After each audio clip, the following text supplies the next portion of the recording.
Hello जी, तो ये है पार्ट 2। पिछले व्लॉग में आप लोगों ने देखा था कि हम लोग गए थे कैफ़े और वहाँ थोड़ी बहुत मस्ती भी हुई थी, कुछ छोटे मोटे ब्लंडर्स भी हो गए थे। सच बताऊँ तो कैफ़े बहुत ही प्यारा था और यहाँ पे मैं अपना छोटा सा फ्रिज चेक दे रही थी कि पूरे कैफ़े का एम्बियंस कैप्चर नहीं कर पाई क्योंकि उस टाइम पे भीड़ थी, लेकिन सच में मुझे उसकी थीम और ओवरऑल वाइब बहुत प्यारी लगी। ये था यहाँ हम लोग डिसाइड कर रहे थे कि क्या हमें ऑर्डर करना है।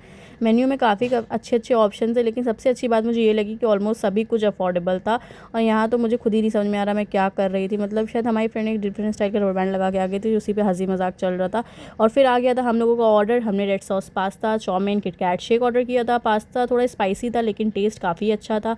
चाउमीन भी काफ़ी टेस्टी थी। किटकैट शेक तो उसके साथ परफेक्ट कॉम्बो लग रहा था। उसके बाद हमने ये मोमोज़ ऑर्डर किया था, मुझे इसका एग्जैक्ट नाम नहीं याद आ रहा है, मैं स्क्रीन पर मेंशन कर दूँगी। उसके बाद हमने पिज़्ज़ा ट्राई किया। मेरे हिसाब से तो ये थोड़ा सा एवरेज था, टेस्ट भी ठीक ही ठाक था, लेकिन पास्ता और बाकी डिशेस मुझे ज़्यादा अच्छी लगी थी।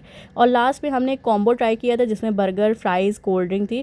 साथ में हमने एक मोहितो भी ऑर्डर कर दिया था। फ्राइज़ ठीक ही ठाक थी, बर्गर मैंने ट्राई नहीं किया तो उसके बारे में कुछ बोलूँगी नहीं, लेकिन मोहितो तो मुझे सबसे पसंद आया। और लास्ट में एक छोटा सा फ़नी मोमेंट भी हो गया था। मतलब बर्गर वाली जो प्लेट थी ना, पूरी उड़ के नीचे गिर गई थी। थोड़ा सा एम्बैरेसिंग लगा था, लेकिन उसमें किसी गलती नहीं थी। फ़ैन इतनी तेज़ था, मतलब हम लोग सर के ऊपर ही चल रहा था बहुत तेज़, तो फ़ैन की हवा से उसे उड़ के चला गया था। खैर मेरी फ्रेंड ने तुरंत उठा ली थी उसमें।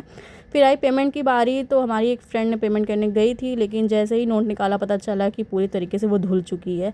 तो फिर हमें कैश पेमेंट कैंसिल करके हमने ऑनलाइन पेमेंट करी थी और फिर हम निकल गए थे घर के लिए।